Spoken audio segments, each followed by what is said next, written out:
Annie, let's start with you. Hey Frank, congratulations. Thank you so much. Thank you. I'm Annie with MLB.com. It's nice to meet you. I'm sure we'll be talking lots more over the future years. But first, I wanted to get your reaction from tonight and what all this has been like. I'm speechless right now. I'm at a loss for words, and it's my dream since I was 9 years old to play professional baseball. So I couldn't be more excited. Get my career started in Kansas City. And they have a great staff, and I'm gonna really excel there. So I can't wait. And it's an awesome fit. So I'm just ready to go. What was the call like, and how did you find out? Were you at home with family? What was all that like?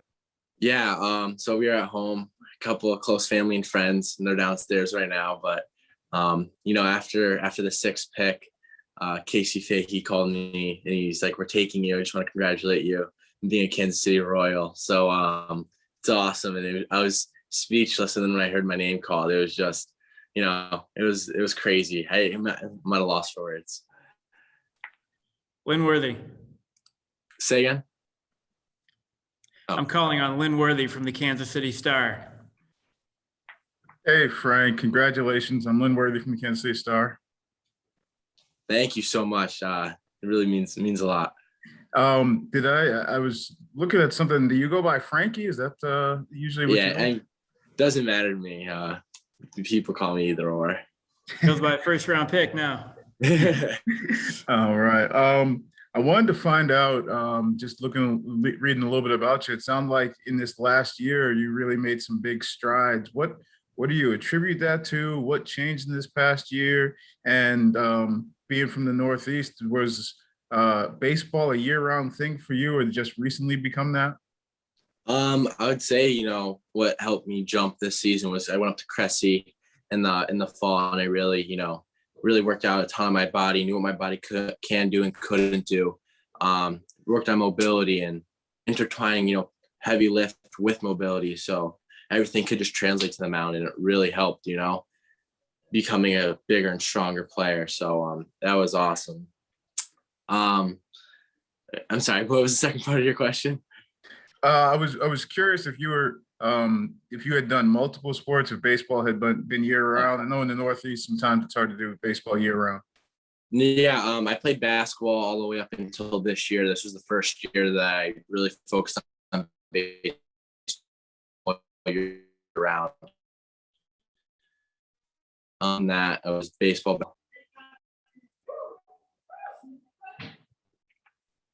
I think you started to break up a little bit there. Did you say it was basketball until this year, and then was there other sports in there too?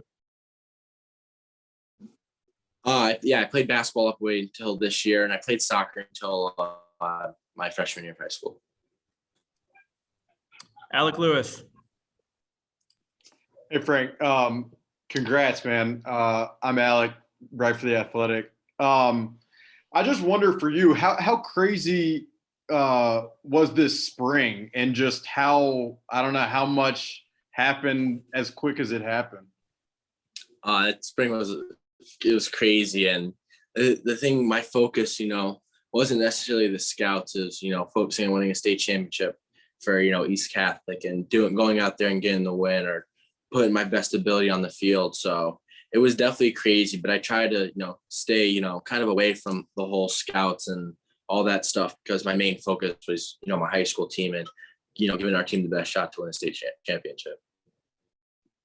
And then I did want to ask too, you hear a lot about your curveball. How long have you thrown that pitch? Where did that come from? I've been throwing that pitch since I was 8, 9, 10 years old, the same grip, same everything. I was at my brother's game, and one of his teammates' dads was just like, "Hey, try this grip," and I tried it, and I never went back from it. So it's kind of something natural I've been able to do, which is awesome. Sorry, Rob Collins. Hey, Frank, congratulations. Rob Collins from the Fox TV affiliate here in Kansas City. First of all, how much contact did you have with the Royals, and were you surprised to be number 7? Coming up into the draft, I've had a lot of contact with the Royals. We had a great hour and a half Zoom call couple days before the draft, and it was awesome. You know, the way they, you know, develop players is just amazing. So awesome fit. And you know, I was, you know, a little surprised, definitely, because, you know, 6 months ago I didn't even think I'd be in this position, and getting drafted by the Royals, it just, I'm at a loss for words still. So Congrats. Thanks. thank you so much. Sean McFarland. Hey, what's going on, Frank? What's up, Sean? How we doing, man? Doing good. How are you? Living the dream, buddy. You're the first Connecticut high schooler drafted this high since, I think, Bobby Valentine in 1968. Just what does that mean to you to be now kind of as this huge part of baseball history in Connecticut as one of the, you know, earliest picked high school players ever in this state? It's an honor. It's incredible to be, you know, my name's affiliated with Bobby Valentine and other greats. It's really an honor, and you know, I couldn't be more lost for words. You know, it's amazing, you know, this day. So I'm just super excited. Yeah. And I know all spring we've talked, and you've been focused on the present, you've been focused on East Catholic, you've been focused on the next start, the next game, whatever it is. But have you had any time today, or even just this week since the season ended, leading into this process, to kind of reflect on what this season has been like for you, what these past 6 months have been like for you in terms of just getting to this point? Yeah, definitely. You know, I've been able to kind of realize my progress throughout the season, and kind of so much I grew as a person and a player. You know, I'm just super excited, you know, go to Kansas City and get my career rolling. Great. Thanks, man. Tom? Hey, Frank, congratulations. How are you? Good. Thank good. you. Yeah. Hey, I just want to ask you, I know that particularly, with you being drafted as high as you were, you probably had the opportunity to go to Denver, go out to the All-Star game, to maybe be wherever the draft picks were, and have that whole glamour and glitz of it. But you wanted to stay home. I'm just wondering, what your thinking was, and why kind of a quiet celebration at home was the thing for you. I wanted to be around people who, have been with me through the start of it, and, enjoy this process and this celebration with them, because they're a part of it just as much as I am. And, it's just being around my family and friends, like I said, that means a lot to me. So, I just felt like it was right to do it at home and, with everybody around. How many people did you have? Like 30. Yeah. So nothing too big. Yeah. Can you just kind of describe the scene? Everybody's kind of in the room, and the phone rings, and what was it like? I actually had to leave the room to hear the call. So I left the room, and when I came back, I was like, the Royals are taking me at 7, and you could feel the house shake. Everybody was going crazy. It was an awesome feeling, and I'm still at a loss for words. Did you have some Mozzicato's pastry there, or was it? We did not. Okay. So no Mozzicato pastries. Okay. JJ Cooper. Congratulations, Frank. Sorry, I'm at the draft, so I apologize, a little loud. But you've mentioned it 6 months ago. From 6 months to now, what a transformation. 6 months ago, what was a realistic goal for you? Again, you said you're focused on a state championship, but draft-wise and all, did you think I'm definitely, got a shot of going high enough to be drafted first round, or was it more of, that'd be great, but there's a pretty good chance I'm probably going to school? It never kind of really ever crossed my mind, the whole being drafted thing. Like you said, my main focus for the season was, preparing the right way to play high school baseball, and preparing the right way in every game, championship. So prior to that, it crossed my mind thinking, I'm not going to say I'm not going to get drafted, but, not nearly this high or in this situation. But it never necessarily crossed my mind to think where I would be going, because the future can hold anything and you control it. So it was just kind of something I let happen in a way, and focus on what I was doing in the moment.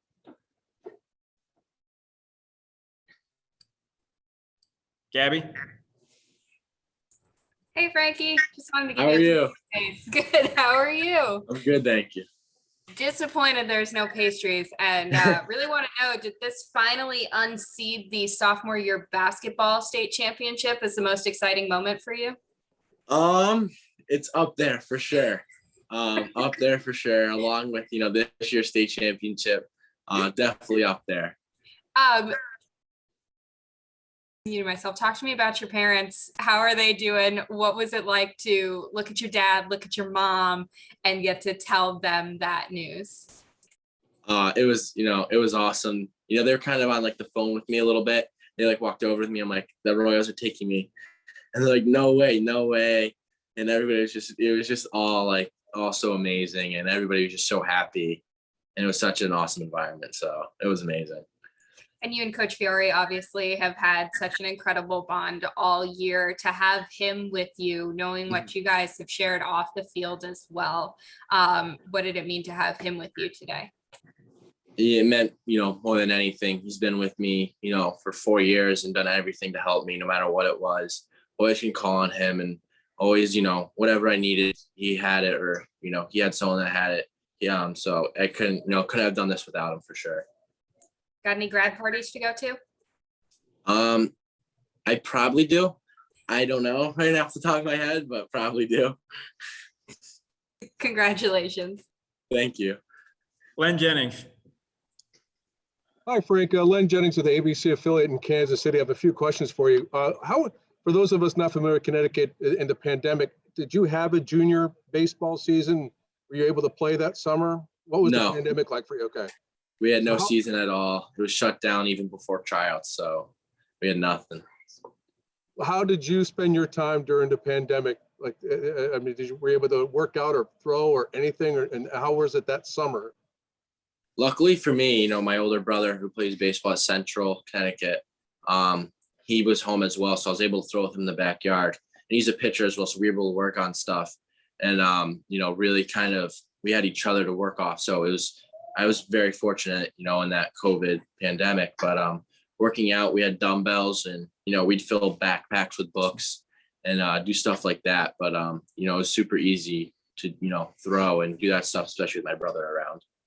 Was that kind of part of the reason? Because you said 6 months ago you weren't sure that any of this was going to happen. Was that kind of part of the reason because there was no tape of you or footage of you? You didn't get to play for almost a whole year?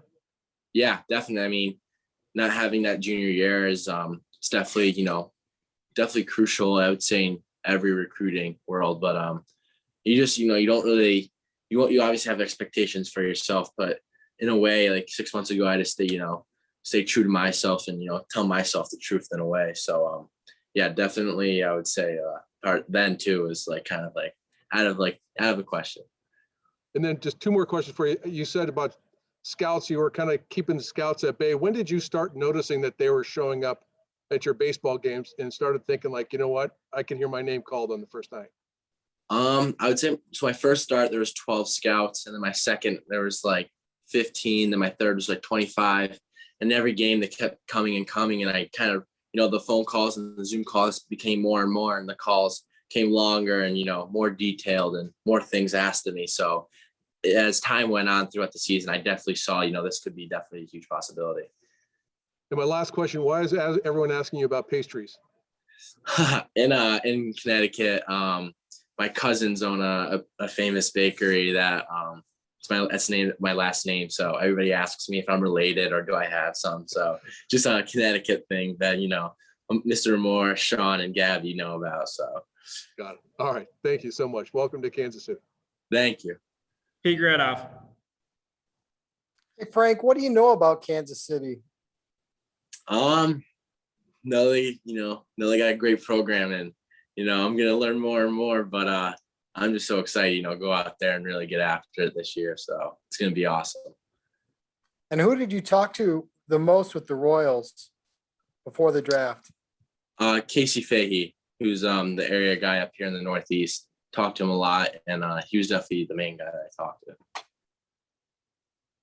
Lynn, why don't you wrap it up? Yeah, Frankie, I just wanted to ask, I'm not exactly sure what part of Connecticut you're at, so I'm curious if it's more grow up rooting for Red Sox or Yankees? Because you're right, sort of in that Connecticut's one of those states can go either way. I was a Yankees fan growing up, but I could tell you now I'm a Royals fan, 100%. I was curious if you had a favorite player or somebody who you felt like you sort of modeled your pitching after. I wouldn't like to say I modeled myself after anybody, only because it's, what works for me doesn't work for someone else. What works for someone else doesn't work for me. But I like to say, try and play like the way Derek Jeter played and how everybody respected him, how he played the game the right way. So I try and, model myself and that character in that way. Thank you. Everybody good with Frank?